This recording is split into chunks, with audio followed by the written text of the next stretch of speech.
Olá, estamos iniciando mais um Argumento. Eu vou entrevistar o senador Francisco Dornelles, do PP do Rio de Janeiro. Nós vamos conversar sobre o desempenho da balança comercial brasileira. Senador, o senhor não está muito satisfeito com o desempenho da nossa balança comercial. Como é que o senhor... Armando, eu não digo problema satisfeito ou insatisfeito.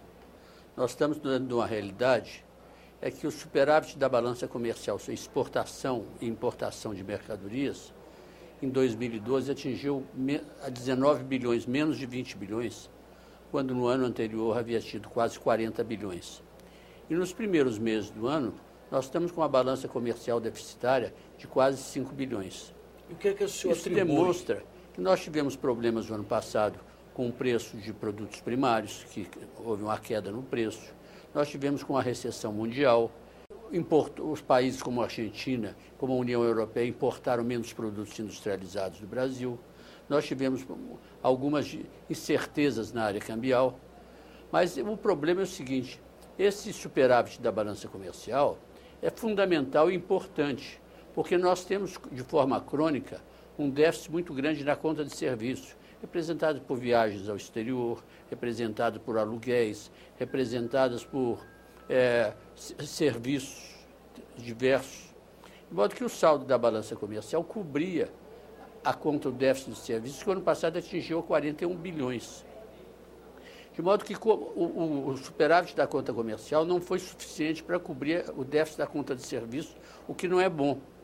Mas o que acontece? Nós estamos hoje contando para cobrir esse déficit em conta corrente com os investimentos diretos e com investimentos de natureza financeira no Brasil.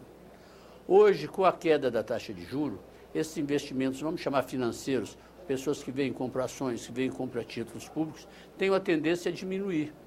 E o investimento direto, ele exige, primeiro, segurança jurídica, diminuição da burocracia. Então, nós temos o grande desafio do governo é simplesmente estimular o investimento. Primeiro, para estimular o investimento, reduzir o custo do Brasil. Nós temos um custo muito elevado, representado por impostos, representados por contribuições. A máquina está pesada. E o senhor acha que a segurança jurídica no Brasil, digamos, deu uma deteriorada? Olha, eu digo que tem muitas incertezas, muita insegurança. Você muitas vezes não tem certeza de que pode fazer o investimento num determinado setor, quando as regras são modificadas de uma hora para outra, sem grande debate, sem grande discussão, como aconteceu no campo da energia elétrica. Por exemplo, você vê a insegurança hoje que existe no campo das distribuidoras, elas compravam energia elétrica a um preço X. Com esse problema das secas, elas começaram a comprar de termoelétricas, onde o preço é 3 vezes maior. E o governo insiste em não permitir um aumento de tarifa. Se a despesa aumenta 3 vezes, a receita tem que ser ajustada.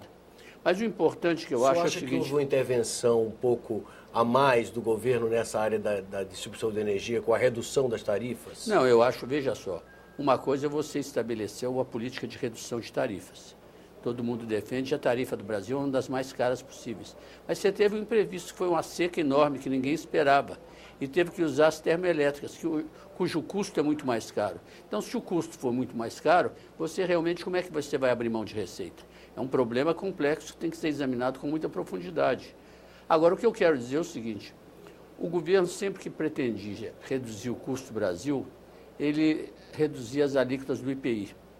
Essa redução das alíquotas do IPI tinha o seguinte inconveniente. Em primeiro lugar, ela atingia os fundos de participação de Estado e município, que reduzia a receita dos estados. E segundo, ela dava também o estímulo à importação. Porque na hora que você reduz o IPI ou reduz o COFINS, você beneficia não somente o produto fabricado no Brasil, como o produto importado. E agora eu acho que o governo compreendeu e tomou o caminho certo na desoneração da folha. Esse é o ponto fundamental para a redução do custo do Brasil e para estimular aquelas empresas que empregam muita mão de obra. Então, você, no momento em que permite que as empresas que deixassem de recolher uma contribuição de 20% sobre a folha e passa a recolher 1%, em alguns casos 2% sobre o faturamento. Isso é extremamente importante e por isso que todas essas medidas que o governo está enviando ao Congresso sobre a desoneração da folha têm que ser aplaudidas e aprovadas com a maior rapidez possível, porque essas realmente podem ter um um resultado extremamente importante na redução do custo da empresa brasileira.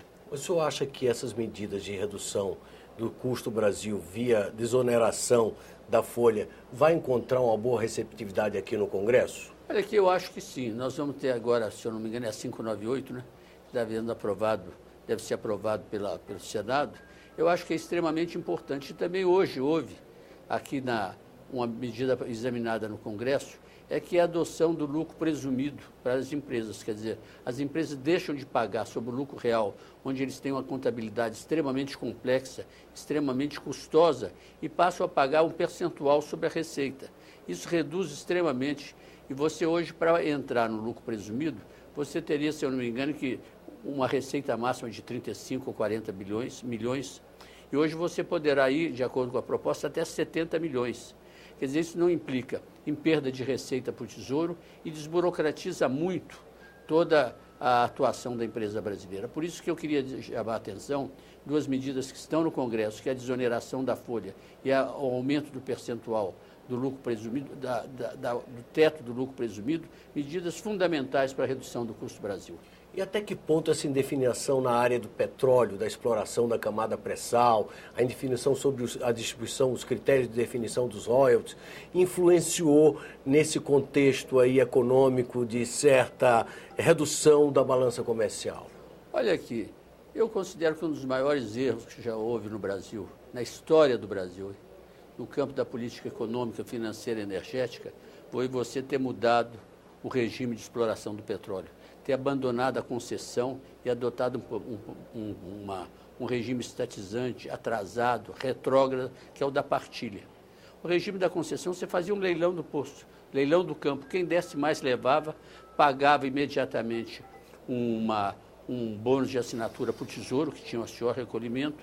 Hoje, com o regime de partilha, você botou praticamente a Petrobras participando de todos os campos, de toda a exploração. A Petrobras não tem dinheiro, de modo que você verifica que desde 2008 ou 2009 não se faz um leilão. Não se faz, a produção está diminuindo em decorrência da mudança do sistema da concessão para partilha. E o senhor acha que isso foi um fator que desestimulou a economia como um todo? Eu acho que desorganizou completamente a exploração de petróleo no Brasil.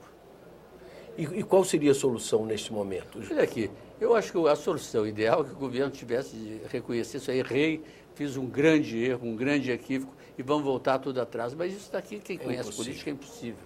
O que eu achava é o seguinte, você tinha que, em campo da Petrobras, compreender que ela é uma empresa importante, é um braço de política tecnológica, de política de exportação, de política até cultural, mas a Petrobras não pode ficar vendendo no mercado interno petróleo por um preço inferior ao que ela paga na exportação. Quer dizer, isso daqui não existe. Você acha que há uma ingerência indevida do Estado, da União, como principal acionista na empresa? Eu acho que a União está utilizando a Petrobras numa política para segurar a inflação. Todos nós queremos combater a inflação. Mas para combater a inflação, você tem que fazer uma política financeira e monetária, acabar com qualquer tipo de indexação e não fazer um subsídio, principalmente a certas categorias, donos de automóvel, vendendo a eles gasolina por um preço inferior àquele que realmente a Petrobras paga no exterior. E como representante do Rio de Janeiro, o senhor ainda acredita que o critério de distribuição de royalties, o veto aposto pela presidenta Dilma, será mantido ou será derrubado? Olha aqui, eu acho que o royalty é uma remuneração que se paga aos estados e municípios que sofrem o desgaste da exploração. O petróleo é da União, mas o royalty é do estado e município que sofre o desgaste da operação. Então, hoje, eu acho que derrubar esse veto da presidenta Dilma é um absurdo, porque o que é que ela disse no veto dela? Ela admite uma distribuição, até não devia admitir, não, mas admite, de royalties de contratos futuros. Aqueles royalties decorrentes de contratos já realizados, aqueles não podem pertencer a estados e municípios e você vai obrigar, se o Congresso derrubar o veto da presidente Dilma, a que o Estado do Rio de Janeiro recorra novamente ao Supremo Tribunal Federal, defendendo o óbvio, que contrato você tem que respeitar. Então, essa questão será judicializada. Eu acho que se por acaso o Congresso Nacional não compreender que contrato deve ser respeitado, se o Congresso Nacional derrubar o veto, consolidando ou agredindo todo o ordenamento jurídico do país, o Rio de Janeiro não terá outro caminho a não ser novamente ao Supremo Tribunal. Senador, muito obrigado pela entrevista. Armando, muito obrigado. É uma satisfação muito grande estar com você aqui no programa Argumento. Obrigado. Vocês acabam de assistir uma entrevista com o senador Francisco Dornelles, do PP do Rio de Janeiro. Aqueles que quiserem encaminhar sugestões, comentários ou críticas, têm 2 caminhos para fazê-lo. Via telefone no 0800 61 2211 ou através da internet no portal www.senado.leg.br/TV. Até um próximo argumento.